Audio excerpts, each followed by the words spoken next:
Bismillahirrahmanirrahim. Alhamdulillahirabbil alamin. Alhamdulillahilladzi sadaqana wa'dah wa awrasana al-ardha natabawwa'u minal jannati haitsu nasha' fa ni'ma ajrul 'amilin. Asyhadu an la ilaha illallah wahdahu la syarikalah wa asyhadu anna sayyidana wa maulana Muhammadan abduhu wa rasuluh la nabiyya wa la rasula ba'dahu amma ba'd. Ibu sekalian, alhamdulillah pada siang hari ini kita bersama-sama bisa hadir kembali di dalam majelis ta'lim ini, majelis ta'lim Masjid Fi Sabilillah. Mudah-mudahan kehadiran kita ini ikhlas karena Allah Subhanahu wa taala, sehingga Allah lah yang memberikan balasan yang terbaik untuk kita semuanya. Salawat dan salam semoga senantiasa Allah curahkan kepada baginda Nabi sallallahu alaihi wasallam yang telah membawa risalah Islamiyah, sehingga kita semuanya termasuk bagian daripada umatnya. Mudah-mudahan kita semuanya mendapatkan syafaatnya di yaumil qiyamah. Amin amin amin ya rabbal alamin.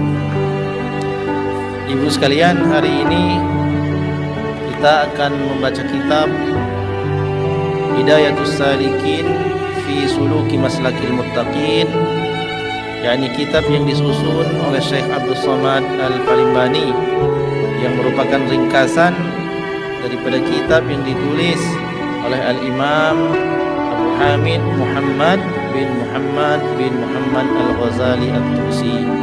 Di dalam tajuk atau bab, yakni bab yang ketiga di dalam kitab ini, Al-Babus Salisu fi Ijtinabil Ma'asi Zahirati. Al-Babu ini bab, As-Salisu yakni bab yang ketiga, fi ijtinabi pada menyatakan tentang ijtinabi, maksudnya menjauhi, al-ma'asi yakni maksiat atau dosa, al-zahirati yakni dosa yang zahir. Perlu kita ketahui di dalam keterangan kitab ini dikatakan Bismillahirrahmanirrahim. Qala al-musannif rahimahullahu ta'ala, nafa'ana Allahu bihi wa bi'ulumihi fid darain amin. Qala al-imam al-Ghazali rahimahullahu ta'ala, i'lam anna ad-dina din ya, bukan daina. Kalau daina itu hutang. I'lam, ketahuilah, anna ad-dina, bahwasanya sesungguhnya agama itu atau perkara apa yang ada di dalam agama itu, maksudnya adalah agama Islam, satroni, ada dua bahagian. Jadi di dalam kita beragama itu kita terdapat bagian, yakni dua bagian yang disebut di dalam agama itu. Ahaduhuma, yang pertama, tarkul manahi, wal akharu fi'lut ta'ati. Jadi kalau kita itu dikatakan orang yang beragama, maka terbagi dualah perbuatan kita. Di dalam orang beragama itu terbagi kepada dua perkara. Yang pertama, beragama itu dalam bentuk tarkul manahi, yakni menjauhkan diri dari larangan. Maksud larangan adalah larangan yang ditangguhkan atas dirinya. Maksudnya larangan yang dilarang pada dirinya untuk dilakukan. Itu agama, itu yang pertama. Wal akharu, adapun yang lain, maksudnya yang kedua, fi'lut ta'ati, selain meninggalkan larangan, mengerjakan ketaatan. Jadi kita itu tidak lepas dari dua ini, ibu sekalian. Bergerak atau diamnya kita pasti salah satu dari dua ini. Kalau kita sedang tidak mengerjakan apa-apa, berarti kita sedang mengerjakan perintah juga, yakni menjauhkan diri dari larangan Allah. Atau ketika kita sedang bergerak dan melakukan ketaatan, maka kita masuk dalam kategori yang kedua, mengerjakan ketaatan. Jadi inilah pentingnya ilmu, bahwa dengan ilmu itu kita mengetahui kedudukan kita sedang apa.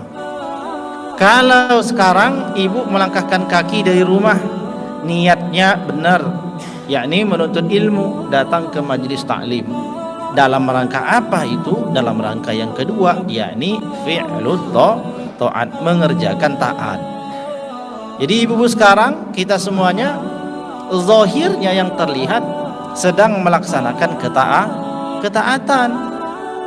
Kalau kita tidak sedang melakukan ketaatan, berarti yang keduanya, yakni kita ini sedang meninggalkan larangan. Jadi diam dan bergeraknya kita kalau ada ilmunya sama-sama melakukan ketaatan. Semua itu atas perintah Allah. Kita diperintahkan Allah untuk menjauhi larangan.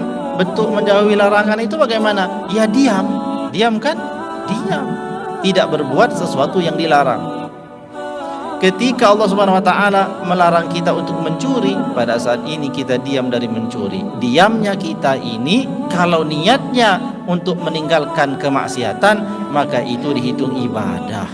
Jadi bisa jadi orang itu yang di rumah sedang tidur juga mendapatkan pahala dan ganjaran yang besar. Tidak hanya orang yang bergerak datang ke majelis ini yang juga mendapatkan kebaikan, tapi niatnya benar dan ilmunya ada. Diamnya seseorang di rumah dalam rangka ia melaksanakan perintah, yakni meninggalkan kemaksiatan, maka dengan itu dia diberi Allah ganjaran. Atau berangkatnya seseorang menuju majelis ilmu, dia termasuk juga dalam rangka melaksanakan perintah Allah, melakukan ketaatan. Enak gak? Enak. Seperti itu orang muslim, nggak lepas dari dua. Jadi kalau ibu-ibu lagi datang ke majelis ta'lim, ya niatnya menuntut ilmu, Allah berikan ganjaran yang besar. Bahkan disebut Allah di hadapan para malaikat, orang yang datang ke majelis ilmu, nama mereka itu dibanggakan Allah di hadapan para malaikatnya. Kenapa? Begitulah mulianya seseorang yang ada di dalam majelis ilmu. Karena majelis ilmu termasuk bagian daripada majelis zikir. Majelis zikir, majelis yang mengingat Allah Subhanahu wa taala, atau majelis yang membicarakan tentang hukum-hukum Allah Subhanahu wa taala. Itu kalau lagi berangkat nih. Tapi kalau lagi nggak berangkat, ada halangan dan lain sebagainya sehingga menyebabkan kita tidak bisa berangkat untuk majelis ta'lim, untuk menghadiri apa saja dalam bentuk kebaikan, maka niatkanlah diam kita di rumah itu dalam bentuk taat juga pada Allah, yakni melaksanakan perintah menjauhi maksiat.